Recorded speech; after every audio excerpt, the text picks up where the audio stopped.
even whenever I'm doing literally sitting with classes of college students and teaching at just basic school, I just want to see people begin to free up and let go of some things that may be holding them back in areas that I believe that Satan has gotten hold of their life. I mean, obviously, I know it's a spiritual battle, whether they realize it or not. But I will say this. We discussed this a little bit at lunch. It's really hard because for the church forever, it was basically, you don't have enough faith if you have problems. And what it comes down to is, that is a lie. God gave us relationships and people and circumstances all around us. And sometimes, I wish you could see some of the most humble, incredible people I get to sit in front of, especially since I started seeing a lot of the VA guys up there and ladies that have served our country and just done incredible things. But some of them have CTE-PSD. It wasn't PTSD necessarily from the military. It was from their growing up days that literally they were abused. And they have been holding on some of it for 40, 50, 60, 70, 80 years. Some of them, depending on, I've got people from all ages. And it really breaks my heart. Because there could have been some freedom had they been able to sit with someone and to work through some of the issues. Now, God is on his throne and he's still working in their life, but there's certain issues that have been passed on to generations past that they know that that it happened because of some of the circumstances that were just present. All right, I'm going to say it. Since we've got younger and older in here, you talk about two totally different generational stances on the way people look at things. So I want to straight up tell you, I know I have just finished raising 3 sons who are all married. I know I don't look like I could have a grandchild, but I do. I have my first one, was born last May. Very blessed, Reed Barrett Martin. And he lights my heart. I don't get to see him as much as I'd like, but the whole point is I'm in a different stage of my life than I've ever been before. But I try to stay still very, very connected to the teenage population to understand and know what they're going through.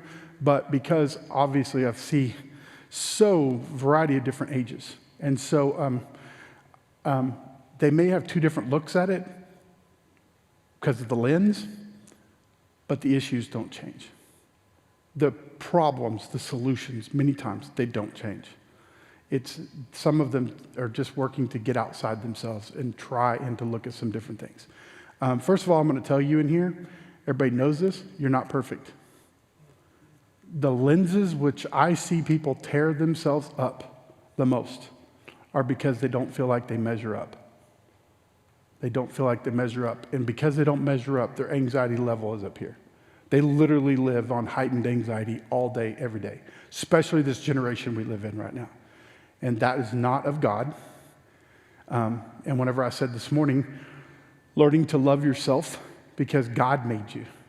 He made you original masterpiece, it says.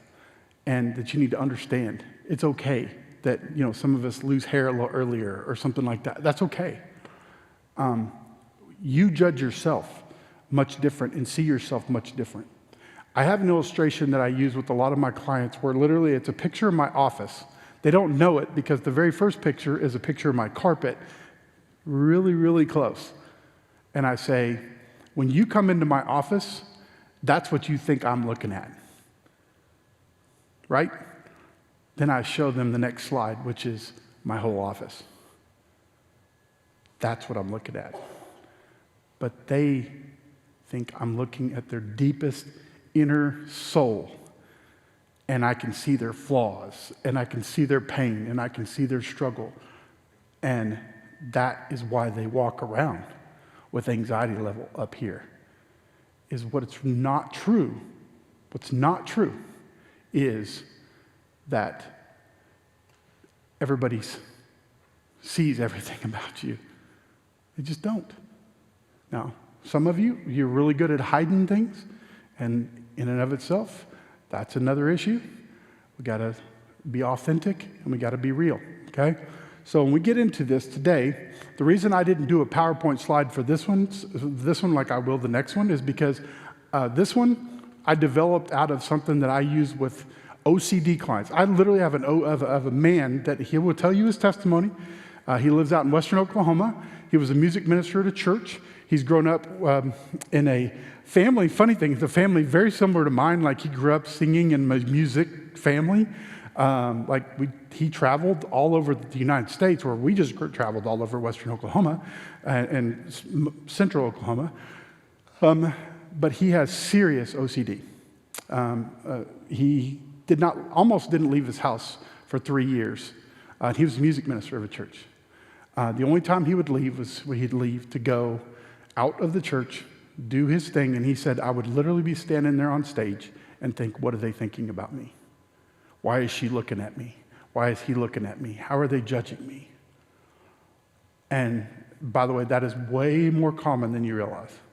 But he has really big issues with that, and he had dealt with high anxiety most of his life, but during the pandemic, which the pandemic was 100% real, I was literally seeing teenagers during the pandemic because I was doing my practicum at Norman Behavioral Health. I was seeing 20 and below most of my time, and I was seeing suicide going out the roof. Kids not going to school, they're losing their friends were talking bad about them, and they couldn't control that because they're not with them, and it was just crazy.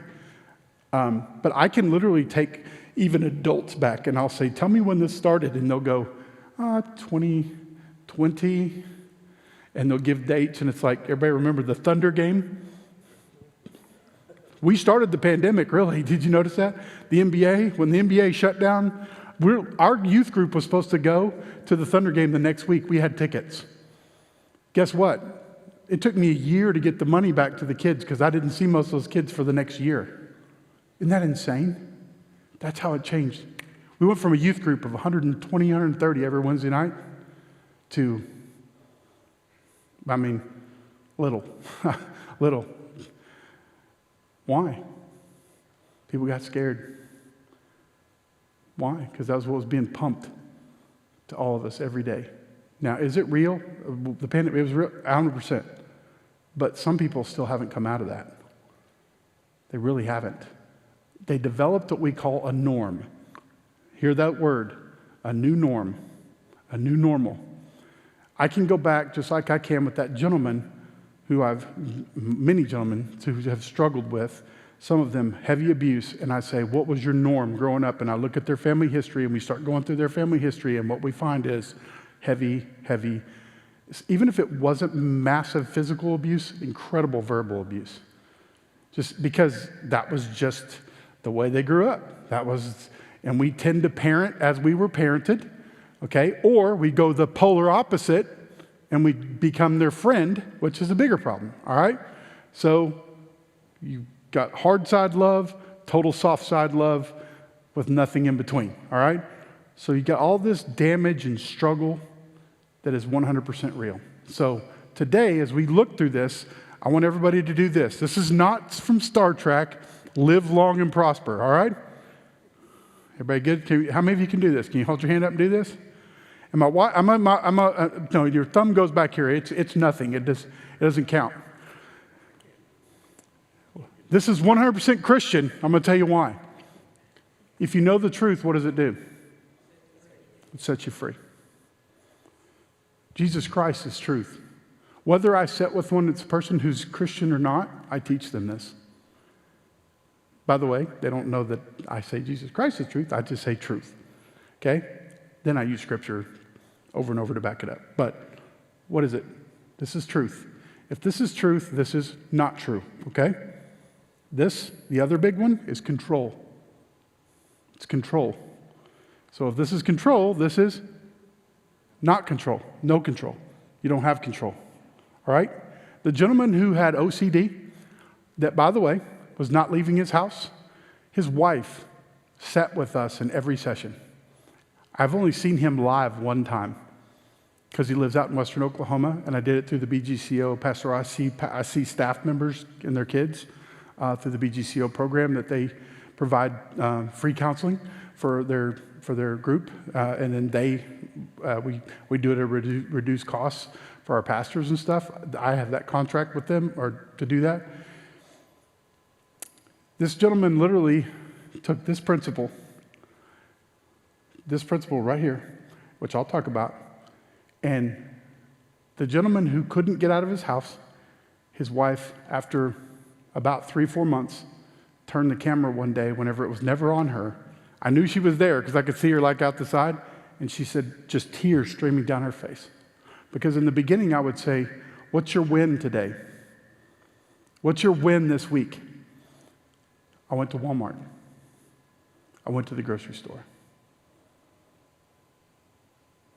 And we would just talk about that. After continually going through this, you know what that man does on the side now? He's retired kind of because of his health and stuff. He still leads music at a small church. He delivers food for Uber Eats. He goes into restaurants he couldn't go into. His wife streaming tears down her face. And she goes, thank you. We went to a restaurant and sat down for the first time in 3 years together. I'm getting my husband back. It's truth. And what I say, when there are people living with incredible struggle, he didn't get there overnight, right? It's building. But what it comes down to is, he would start to say, when we're on Zoom, he would say something and he'd go, I could see his hand come up on the screen. I know, that's not true. I know, I can't control that. I gotta let it go.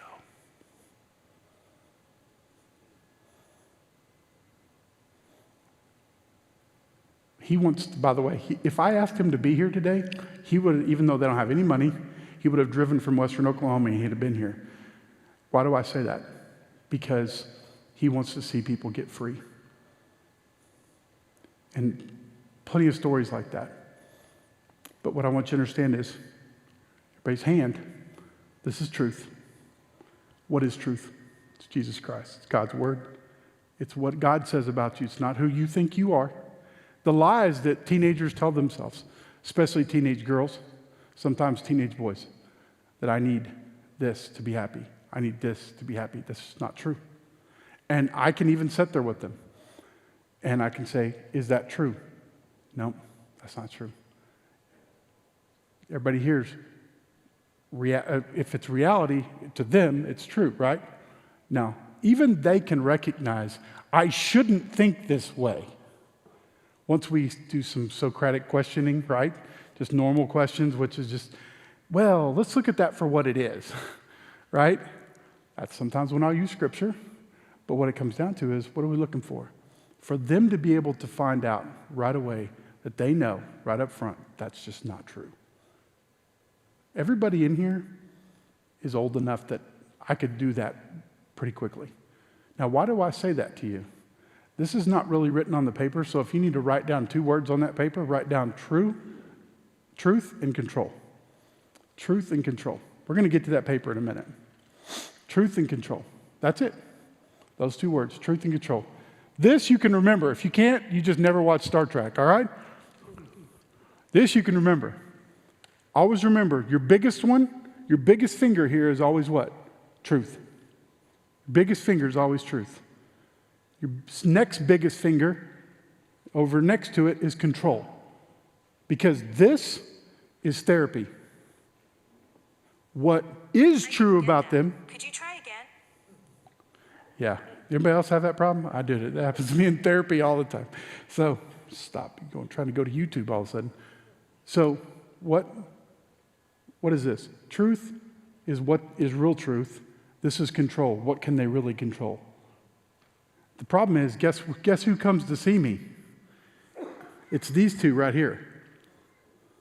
It's out here. It's the things they can't control that are driving them utterly insane. If you're a school teacher right now, I live with one. I know what you're going through. It's a hard time to be a school teacher right now because parents don't see truth for their own children. They never do anything wrong because they're perfect. Okay? And that's not a soapbox. That is what it is. We don't want to think, and listen, I've raised kids. I've raised them to do the right thing. So if they're doing the wrong thing, I don't want to know it, right? Now, I really do want to know it. I was a disciplinarian, but guess what? There's not a lot of people growing up that way anymore. So what it comes down to is we've had a generational situation of struggle where parents aren't wanting to acknowledge that their kid could have done something wrong. Now, don't get me wrong. Sometimes teachers do wrong things. Don't get me wrong. I understand that. But there's a lot of things that I know keep people down because they're believing they can actually control something, or that they're believing something about themselves that just is not true. They've been a good teacher for 50 years, and all of a sudden somebody comes in and blows them out of the water, right? And they just can't let it go. I'm telling you, it's 100% true. And then its generation is different. And all of a sudden, you look up and everything you thought about you were good at your job, you're no good at it anymore. That didn't happen overnight. Now, if you stop being disciplined in your job, if you stop doing the little things that made you good at what you did, that's one thing, right? Laziness, I mean, that's real. By the way, I deal with that, all right? And I will always tell people, if I say, okay, what did you used to do? What do we do now? What's different? Okay, that doesn't take a rocket science to figure that out. But I tell people all the time, once you've let these two things go, the truth that it's not, or the untruth that's in your life, and the things you can't control, once you get that out of the way, this is therapy. Problem is, it takes a while sometimes to get through these things, because these things have become the new norm. The pandemic, some of the habits we've gotten into, okay, right? Some of us, I was doing really good eating, and I'd lost 108 pounds before the pandemic. Some of it jumped back on my body since the pandemic. I'm working on that again. But what it comes down to is, who changed? I can control that, what I do with my time. And the truth is, I can make time for the things I want to make time for. Amen? Okay? I know that we all live busy lives. I got 3 jobs right now, trust me. I know. But what it comes down to is, it doesn't change the fact we still make time for the things we want to make time for. There's times you need to put down things that are even really good for you to rest. Jesus did that. Modeled that for us. If you have significant relationships in your life, like a spouse, guess what you need to do? You better be making time for them. Alex has heard that from me before. A young youth minister came into my office and I said, Alex, what are you doing for a vacation this summer? Remember that? What'd you tell me? Falls Creek. He said, Jenny and I are going to Falls Creek for our vacation. I said, I was an older youth pastor who knew you better take care of your wife. You only get one of those, hopefully. Right? Better take care of her. Better take Falls Creek. That ain't no pleasure cruise. All right? You see amazing stuff, but you need to get away. I don't care if it's for 3 or 4 or 5 days, whatever. Camp. Don't take money. It's a relationship, right? The problem is, what happened during the pandemic? Everybody turned to, we were already turning to it, but it really got turned to. We already talked about it. You can't give the answer. Come on, people. What do we turn to? Social media, which is the biggest farce of a word ever. It does not replace people. But what do we get? We get a life that looks perfect, looks good. And what we get in the end is we get snapshots of what people want us to see. If we get snapshots of the other stuff, they probably need counseling. Right? That's the oversharer. That I know. I've done that before. Been there. When you were hurting, just had to tell somebody, right? So, jump right here on the front top of your page. So, some of what we're going to talk about, these are going to be some things, general coping skills, that over my time in counseling and even before that time, working with some counselors, that I've been able to talk about and to do.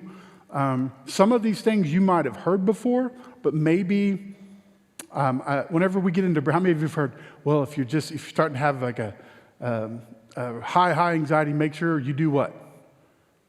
Breathe, right? Breathe. They don't even know how to properly breathe, though.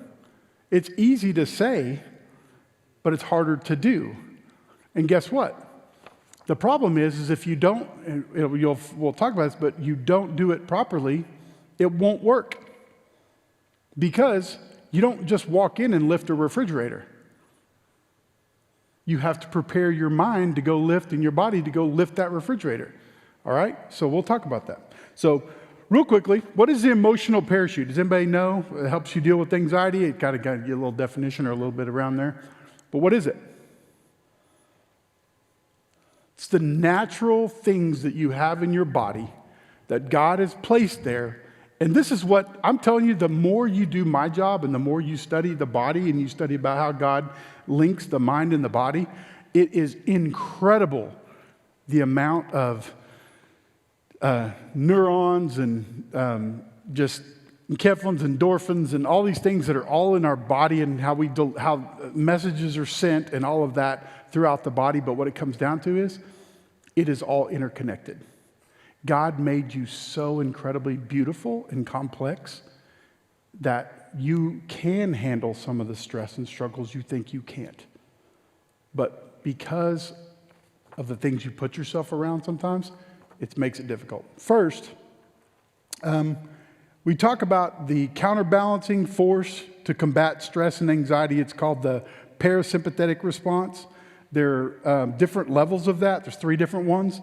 There's one that leads to your fight, flight, freeze, one in the middle, and then there's one that's total locks you up at the bottom of the ladder. At the very top of the ladder, though, is where we'd say if your response is hitting at all levels and you're coping and you're doing really well, you're at the top of the ladder, okay?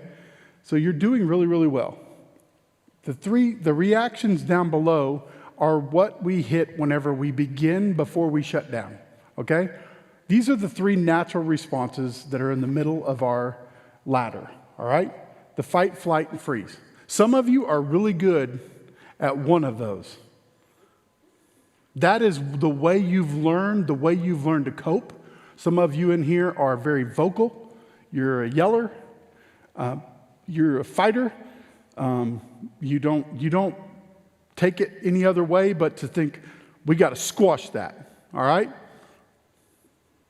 That's one. Some of you, what do?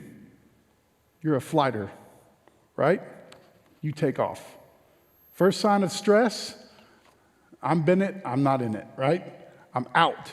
I'm not a part of that, all right? But with some of you in here, this is where many people since the pandemic have been living. Frozen. They're frozen. They don't know it. I sat with, like I said, those VA individuals. I literally sat with the guy and I said, just tell me like what it is that you do. Because he came in and of course, you know what he told me? My wife and I just don't get along anymore. Yell. So why? And she's hurting all the time. Physically, she's hurting all the time. What was it? It was all her fault, right? I guarantee you, had I been able to sit with her, guess what I would have heard? It was all his fault, right? Right? That's what we do. But what it comes down to is, once we started walking through, and by the way, I use like the 5 love languages. What's her love language? If you don't know what those are, you better figure that out. You need to know the love languages of your spouse. You need to know the love languages of your kids. Because if you're trying to love them the way you want to be loved, it ain't going to work. But just simply, his wife's love language was what? Acts of service. And I said, what is it your wife likes to do? Even though she's waiting on back surgery, guess what she did? She liked to garden. And I said, okay, well, tell me. If that's the case, he goes, well, I hate gardening.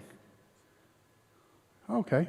I said, well, maybe go out and spend a little time gardening with your wife. You know what I found out after he'd been that for a little bit?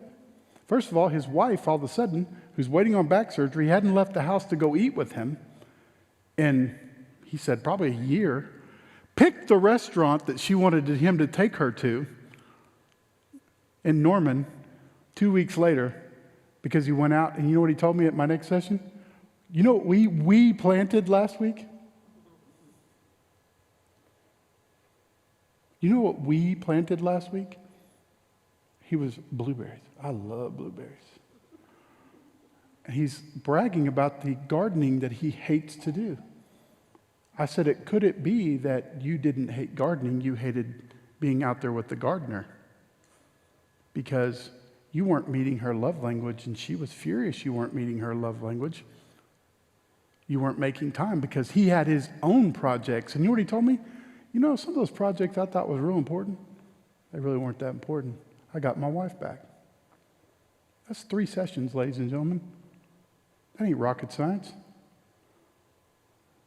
Randy, you probably taught on love languages sometime in your ministry. I use it with premarital counseling. What it comes down to is these are just simple, basic things that have us frozen. These couples were literally, they were roommates. They were avoiding each other in the house they lived in. Why? Because if I communicate, I'm either going to lose my temper or I'm just going to avoid that person altogether. And you know what? How in the world do we have divorces after 30, 40, 50 years of marriage? You become roommates, not spouses anymore. Because each of these is just a natural response to dealing with anxiety and stress that happens in all of our houses all the time. So I'm not going to read through every bit of this because, number one, I'm not going to insult your intelligence, all right? I gave some of this to you for educational purposes. I want to deal with the back part because that really, the willingness, I want to deal with that right away because the willingness is what I try to teach all my clients very early on whenever we're dealing with stress and anxiety, all right? So we got this out here. Live long and prosper out here, okay? I'll say that so you can help remember what it looks like, not because it's really live long and prosper. I guess it could be. Could be. I mean, that's what I want. That's what I want to do, obviously. Hopefully, we'll see. Whatever God gives me. But here's what it is. This is a brick, all right? Good job having a Kleenex box down front. It's a whole lot easier to hold up than a brick, all right? But this represents, you name it, anxiety, stress, anger, fear, whatever it is that you're doing, okay? The term we're going to use is willingness. Willingness. The problem is, since the pandemic, there's many, many people that are holding it out here. Some people, they've been holding it out here for 50 years. This is an emotion, a struggle, a situation that they don't want to deal with, but they know they need to.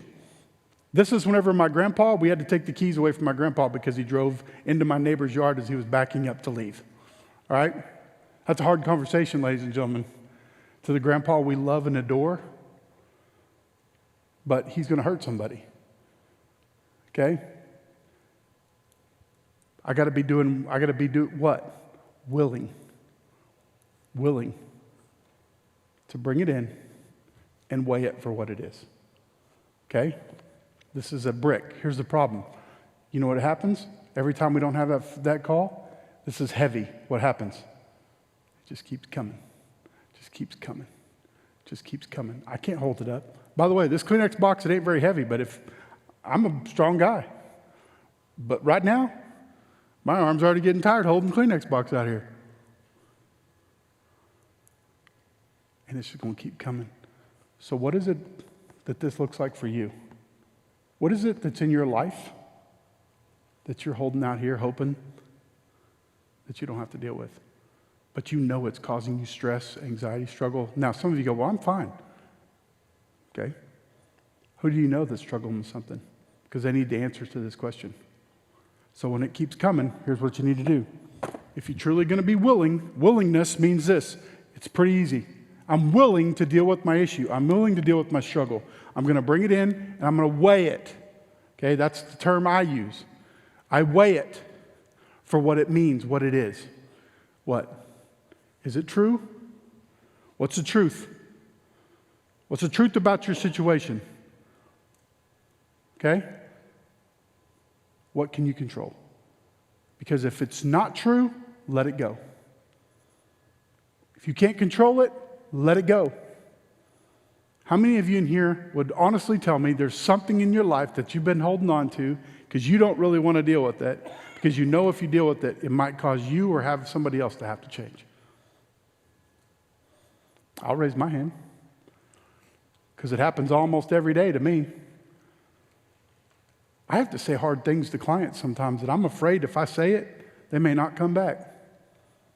Anybody know that there's a money involved in my job, right?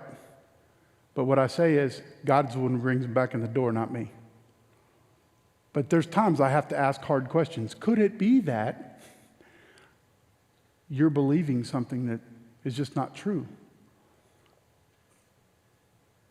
Right? Yes, sir.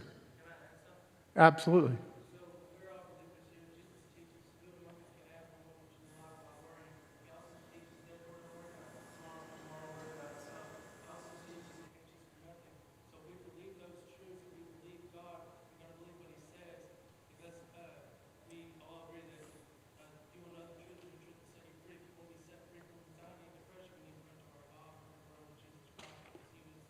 That is 100% true. And those get quoted, but the problem is half of my clients don't even know those verses. So what I'm saying is I say that to you because some of you in here, you have non-Christian friends. And they're dealing with big issues. You want to know how I got to the heart of the man who just hopefully walked the aisle with my former church? Dealing with this, and then saying to them those truths. You don't have to have anxiety. You don't have to have the stress. Why? Because that's been settled. Okay? But what it comes down to is there is some deep wounds and there's some deep hurts that keep some people from doing some things. They don't even understand why they're not doing them. Have you ever said this? I don't know why I won't do that. I don't know why I won't do that. You do know why. You just have to get to the root of what it is that maybe formed that. Now sometimes it takes complex therapy to be able to do that sometimes. It takes more than one session to sit there and go through that with somebody who knows how to ask a lot of questions. But what it comes down to is if you will truly be honest with yourself, you know that you're avoiding something, a pain. Maybe you've had to say something to somebody before that didn't go well. But I'm going to say something.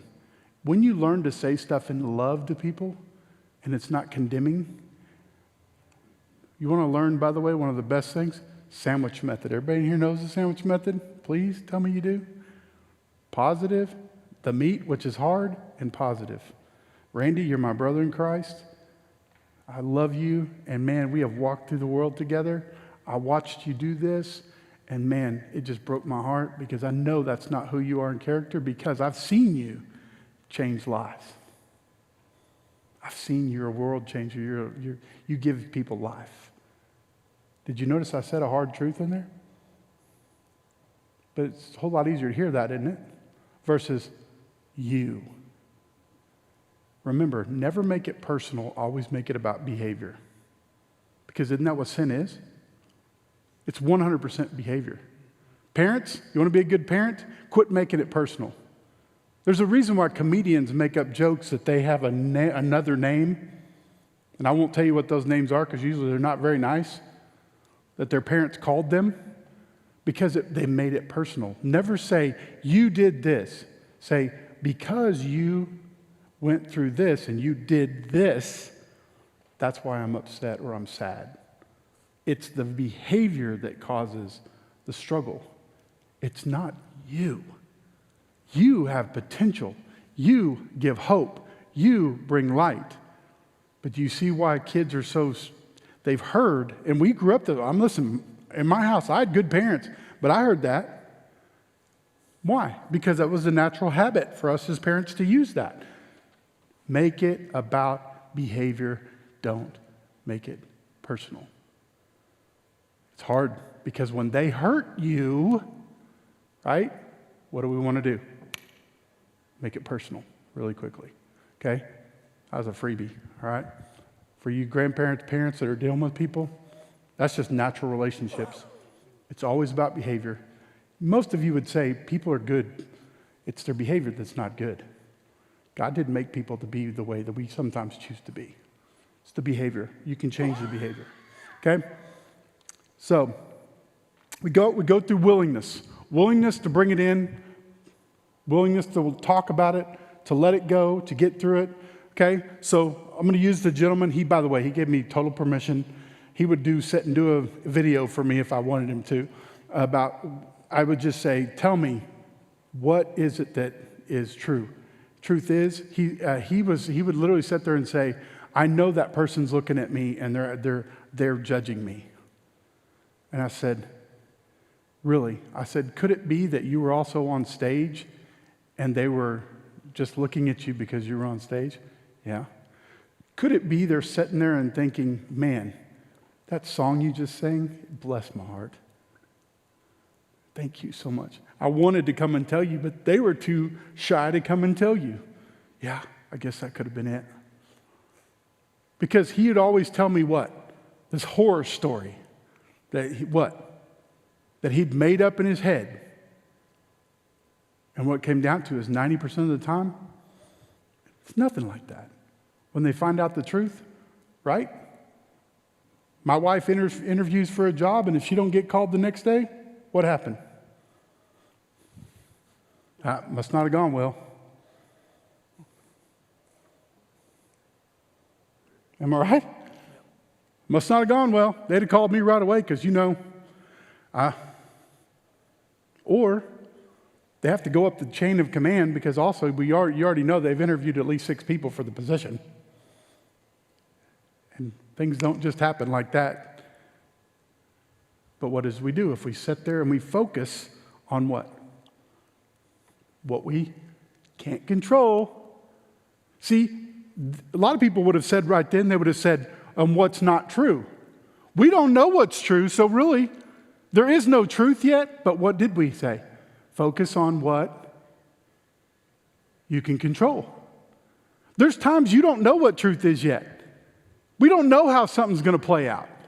But do you trust God for that? Do you trust God for that? Right?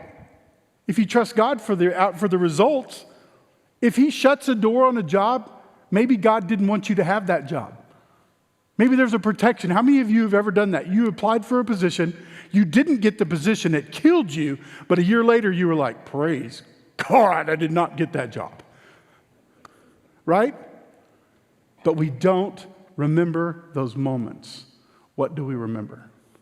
The disappointment, the hurt. And so the next time, when you know you need to apply for a new position, I didn't get that job last time. I can't do that. They might tell me no. And I just can't take the devastation of no again. Didn't you just thank God because He didn't give you that position? It's all about perspective, ladies and gentlemen. How are you going to choose to see it? Do you trust God with your future? Do you trust God with your kids? Do you trust God? Right? In the very end, what it comes down to is we don't know the truth always. We got to go with what we can control. Okay? Sometimes it's going to be the truth right away. We know what the truth says. That's the dangerous part for me. Some people go, well, some people will say, they say, what is it that, since you don't say, you're not, like I'm not working, I'm working at a private clinic, so I'm not working as a Christian clinic counselor, okay? I tell people all the time, I said, I'm not going to give anybody any advice that goes against Scripture. I'm just not going to do it. If they choose to go down that road, I can't stop them for that. But I personally am not giving them anything, so you don't have to worry about me talking to your son or daughter about identity issues. Because, by the way, I could show you exactly where those are coming from. And we talked about that. That is also a huge passion of mine, is this generation being confused in that area. That's because of pornography. 100%. And their friends. And influence of society, media, all of that. But I can show the demise of marriages and all that, and that is all based in truth. God says, if you're going to dabble in this, our society will pay the price. Everybody knows history. How did Rome fall? From within. Great place. Pretty incredible place. If you looked at it on a map, it fell from within. So what it comes down to is we could be headed there too if we ain't careful. Why? Because we are forgetting truth. Truth is huge. Control is huge. Guess what? Some of you in here, what are you allowing to dominate you? So next time you're having a conversation with your girlfriend over lunch, next time you're having and I'm talking two ladies together, all right? I guess it could be guys and girls, but your wife and you're trying to decide about your kids and what decisions you need to make and all of that. Use it. I promise you. Because some of you have some incredible anxiety. I couldn't let my kid go overseas and be a missionary. It might get killed. Yeah. Is there a better way to die? But actually, we'll find that not many of them actually get killed. Because they go over there, do certain jobs, certain situations, whatever. But what do we look at? Where do we go for safety? Worst case scenario. Because if we go to worst case scenario, what happens? If it's better than that, I don't hurt as bad, right? But if we live on worst case scenario, think about that. 24/7 in our life. Do you see why you get paralyzed? Do you see why you won't make decisions?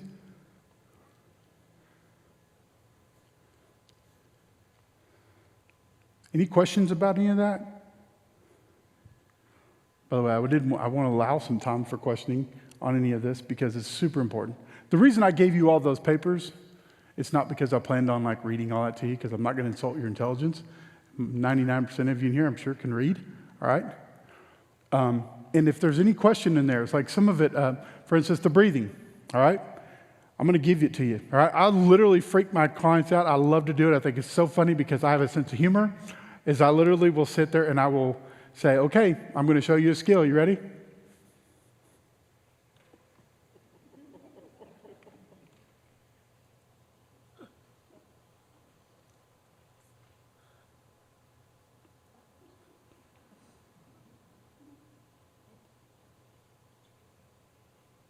Do you see her?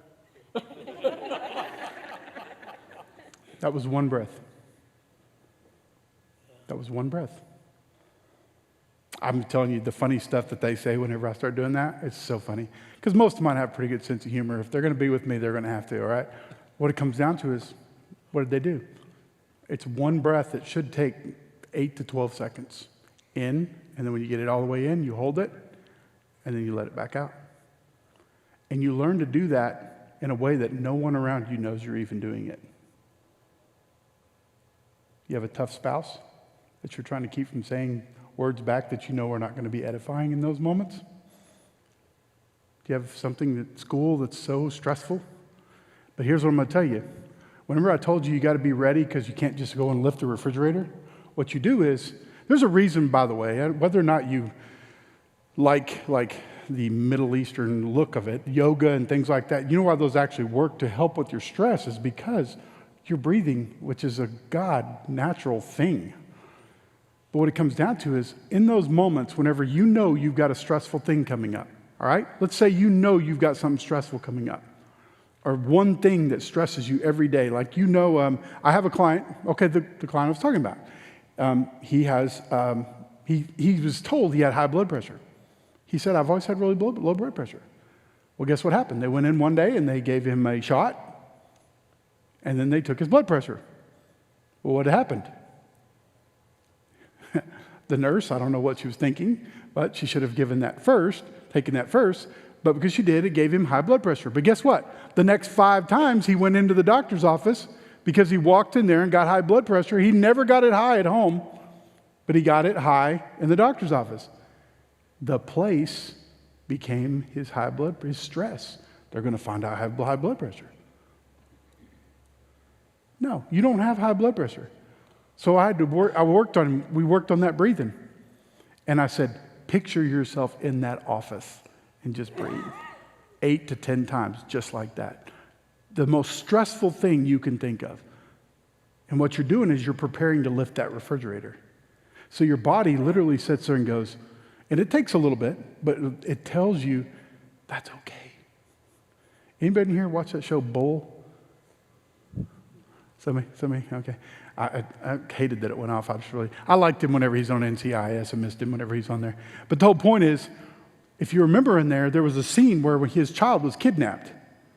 And whenever he went into the room where his child was kidnapped, remember there was a phone going off. You remember? And then after a while, in the next episodes, when the phone would go off, what would happen? He'd have a panic attack because it would remind him of when his kid was kidnapped.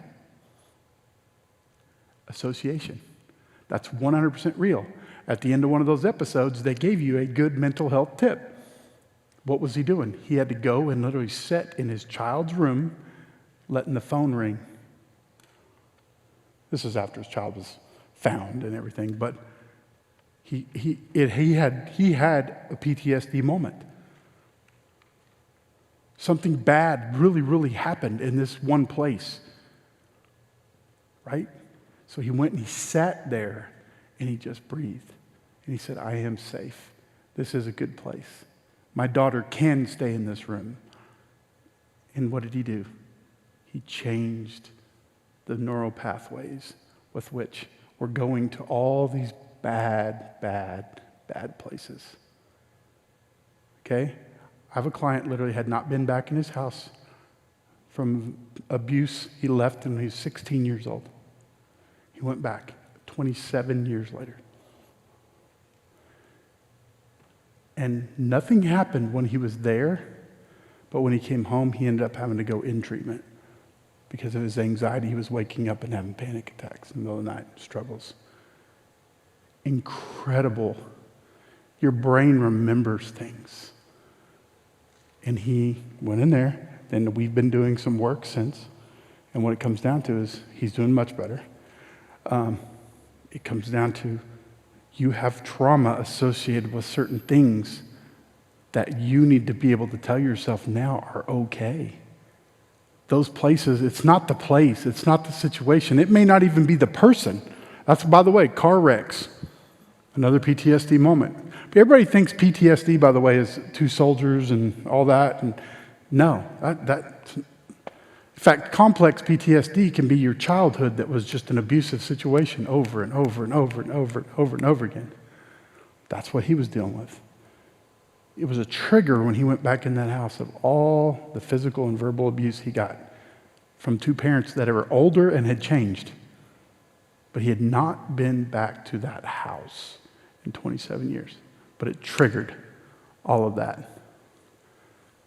Your mind is an incredible thing. And it remembers things so different, so crazy. So that anxiety and that stress was just so. But what did he need to do? He said, I needed to go back. And I said, tell me the good things that happened in that house. And we started to go through, I got my first hunting and fishing license there. I got this, I got that. I remember at Christmas when I got a fishing pole. I remember whenever, hunting, and he, of course, he's a hunter and fisher. And He's up in the Northeast in the woods, and most of his memories are around that stuff. His good memories. We had to go down that road to reconnect. And I said, who are those parents now?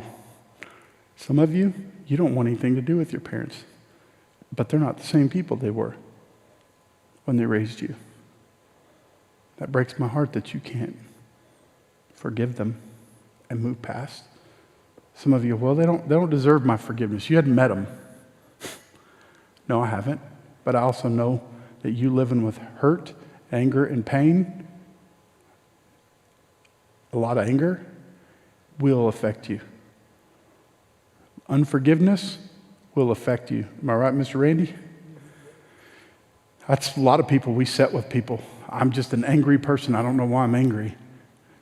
You do study. Look at any study on bitterness in us individuals, and how that just leads to complex issues, health issues, anxiety, stress, all of those things. They just heightened. High anxiety for over a period of time, by the way, what does it lead to? Who knows? High anxiety over a period of time leads to no hope, which leads to depression. Leads to depression. I get Christians all the time ask me this question. What do you think about medication for depression?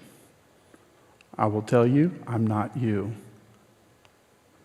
Some of you take high blood pressure medication. Some of you take a lot of other medication. I'm not going to say what's right or wrong. Sometimes it's a temporary thing while you work through some of the issues. I know some people that were for a time period were on those kind of medications, but now they're not anymore. They're in a different place. So what it comes down to, some of that can be very temporary. That's a choice that you have to make. I'm not going to sit here at all and try to make that a biblical thing, because that's not. I know how we try to do that sometimes, but that is not a biblical thing. All right? There could be something chemical going on inside of you. Everybody understands that. I've worked with a special needs population for many years now, and it's that there's a lot of different things that can be firing off in a lot of different people that we just do not know. All right? And that could be a little bit of piece of any of us. All right? So, why do I say that? In the very end, high anxiety, high stress are things that I pray that you will begin to allow yourself to heal. But if you will not be able to heal unless you're willing to deal with some of your past. And I said it this morning, and I hope you heard me. You do not look to the past to bring up pain, hurt, shame, any of that. That does not do you any good. You look to the past to learn. That's it. You look to the past to learn. A lot of you don't want to look back at parts of your life because you're ashamed of them or whatever. Everybody, listen, there's enough inspirational quotes out there. The whole reason why God allows us to go through, one of my favorite memes is Tony Stark. Have you seen that? He says salvation, and he's like, oh. And the next one, he's beat down on the ground. He's all bloodied and messed up, and it says sanctification. It's my favorite meme. It's like one of them I've used with many people. I was like, isn't this a picture of what life is? God allows us to go through difficult days and knows we're going to have sin and struggle and problems and all of that. Sometimes we need to be reminded of those salvation. Why were you so happy? Because you were forgiven and you were loved. And maybe for the first time you felt that in your salvation. Some of you, you've lost the joy of your salvation because you've allowed circumstances, people, situations to come in and to begin to control you. Because you've been believing a lot of junk and you've been trying to control things you can't control. That boss, there's a reason why he has that title. You can't control him.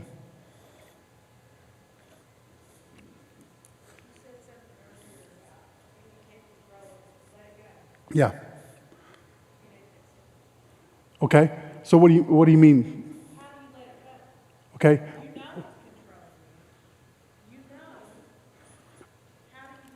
Okay, then we go back to the other direction. You just said it. You know that it's controlling you. So you know the truth, and until you live the truth, until you understand the truth, and until you deal with the truth, it's going to have you. There's a reason why it goes back and forth. We try to control things in people that we can't control. But the problem is, who gives the authority? People who get mad that we have a different president than what I might have wanted in the last election. Or you. What it comes down to is that really doesn't matter.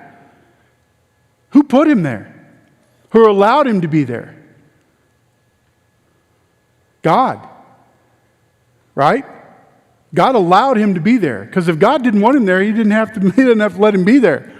And listen, I'm going to tell you this, by the way, if we truly believe Scripture, if a day is like 1,000 years and 1,000 years is like a day, and we keep saying, I know Jesus is coming, well, guess what? If he waits one more day, you and I are going to be gone, and so are the next 10, 15 generations. So quit living your life like you're scared of tomorrow, and you really wish that Jesus would just come, because what it comes down to is he says, I'm not going to let you know when I'm coming anyway, so you're not supposed to quit living your life. Would it be easier? Absolutely. I'm looking forward to heaven. But what it comes down to is, it ain't time yet. He'll tell us when it's time. The trumpets are going to blow, and if you know him, you get to go. If you don't, then it's going to be rough. My parents used to sing a song back in the day, One Day Too Late. Jesus came, and you've been left behind to wait. He ain't going to find me there. I'm going to be like, whoosh. I watch a lot of superhero movies. I just get to picture it in my head. Did that answer your question? I know I understand, and I will say this. That's why I said to you from the very beginning, by the way, I need you to start to name things a little different whenever you're looking at a complex pain and situations. Don't say things that are like absolutes. Things like, this is hard. This is difficult. This is things that those are, we all deal with those words, right? Every day. Versus, I can't, I won't, I shouldn't, you know what I'm saying? And when you start saying that, do you see what you're already doing? Because anything that you have out here, you've had here, some of you have had out here a long time. Anything you've had out here, and maybe it's just something this week that's new, and you know you don't want to deal with it because it had fallen flat the last time you tried it. But you know what the right thing to do is, and that you don't want to deal with the stress, the anxiety, the struggle, you've got to do what? Trust God, bring it in, weigh it, ask the questions, and listen, give it to God. I'm just telling you right now, I'm dealing with the work situation. Because remember, I have 3 different jobs dealing with the one work situation that I've never met a person that I'm working with that's so evil. I mean, it's killing me. There are some days that I sit here in front of you today as somebody right now who's going through a lot of tribulation and struggle over one person. One person, but they have control over a whole lot of my clients and a part of my job that I have. Pure evil. They don't care about their clients, they care about themselves. And when I didn't agree with them to stand up for the clients, I've been punished over. People trying to drag my name through the mud. You ever been there? Guess what it comes down to? Can't control it. I know the truth, and I got to give it to God. Vengeance is mine, saith the Lord. I just can't. When I try to carry that burden, it kept me up for hours, middle of the night. Anybody else been there? I tried to carry, and then I got up the next morning, you know what I did? Tim, listen to what you tell all of your clients. You tried to carry a burden, and I took 5 hours of your sleep. How are you going to enjoy counseling now in 3 hours of sleep? 2 hours of sleep, really, that night? Because I chose to not let it go. I can't control it. Yeah. You're good.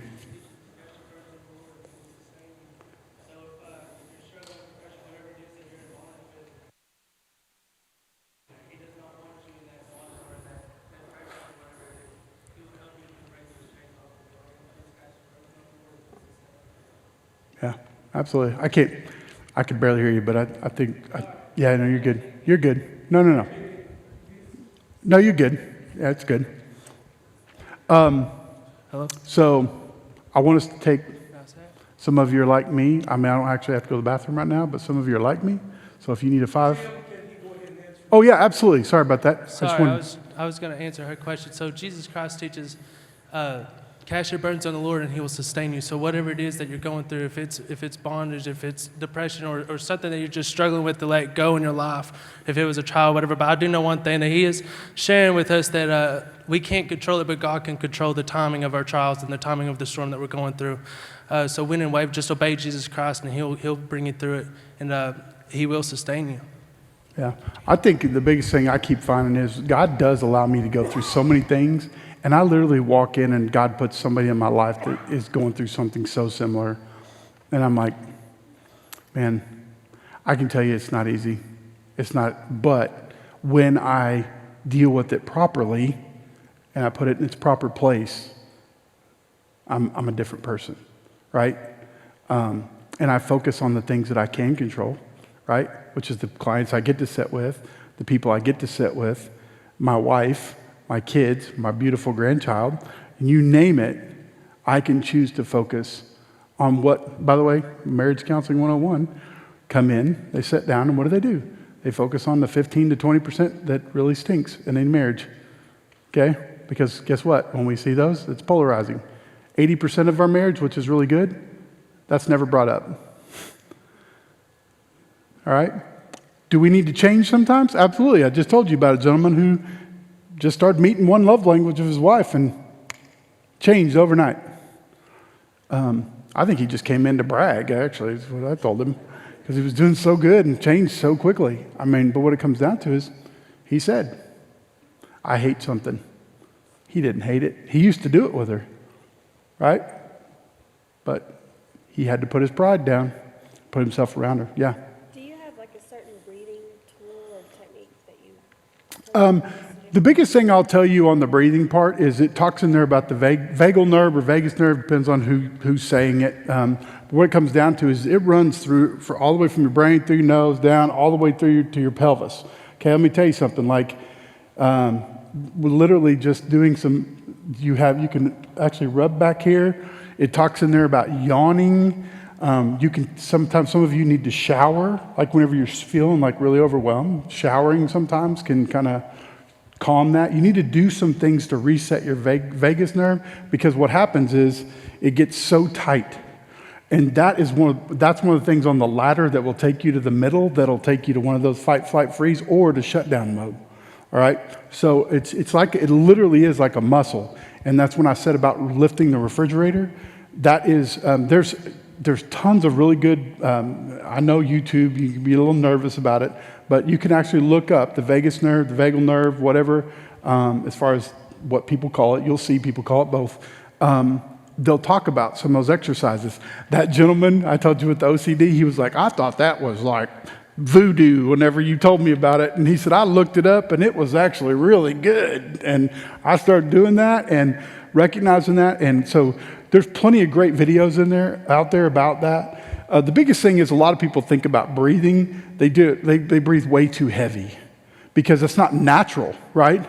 It's not natural. I want to teach you to be able to breathe and be in difficult situations, and people never know. Literally never know. I do have a client that literally, I can't go into his story because it's really long, but long story short is he started doing that, learning just to breathe through his struggle. But once again, he said I would literally lay there at night and I'd prepare myself because I knew the difficult situations that I had really tanked on. And he said I was able to think through those and hold my temper whenever he'd lost his temper, he'd lost a job, he'd lost some other scenarios. And he'd turned to alcohol, drug abuse. And he was just trying to get out of that. And literally, that was huge for him to relax. That also because everybody understands your body wants to stay, go back to basic science, your body wants to stay at natural homeostasis. And what happens there, that's why exercise is incredibly good for you. Those of you who are not getting out walking, not getting out and doing some of those things to breathe and to exercise, that's why it's so big, is because it gets you up here, right? Run, get you up here. It stimulates your system just like that. And then what happens? Your body starts to come down. That's why whenever you leave the gym or you get done walking, you're like, oh, I feel so good. I may be tired, but I feel so good because your body is actually calming itself and returning to homeostasis. All right, that's really a natural fix for anxiety, 100%. You got to be doing, how many of you here hate to give speeches? Like doing what I did this morning, you don't want to get up in front of people or whatever. No lie. Now, you may not be able to do this, but any like push-ups, jumping jacks, anything like that. If you do that right before, now don't do that and then walk out on stage when you're breathing heavy. That's not good. But do stuff like that. What happens is your body then gets worked up, and you were already like an 8 or a 9 as far as your anxiety level. What you'll find is going and exercising and getting your heart rate up and doing all that, your body starts to return. So then whenever you get up to do that public speech, it might be at a 4 instead of an 8. That makes sense? Because your body is naturally trying to come back down to that natural homeostasis level, which it wants to stay at. That's where it's comfortable. All right? That's why really it's super important. And I should have said that from exercise is always important because your body needs to be moving. And you say, well, I can't do that. Well, I have clients that can't get up, but they can get on those little bikes with the little pedals. You know what I mean? There's all kinds of things you can do, but the whole point is you got to choose to do something. All right? Okay? Because definition of insanity, doing the same thing over and over again and expecting a different result. All right? And I tell people all the time, I do CBT, cognitive behavioral therapy, mostly. I do a lot of different types of therapies, but that one's the one I use mostly. It's all about the way you think. Okay? Everybody thinks I have to change the behavior. Until you think differently, your thinker's broke. Until you think differently, the behavior is just going to follow the way you think, right? And that produces the outcome, all right? So we're going to be hitting loneliness, isolation right after this, so I want to give you a quick break, and then we'll get right back into it.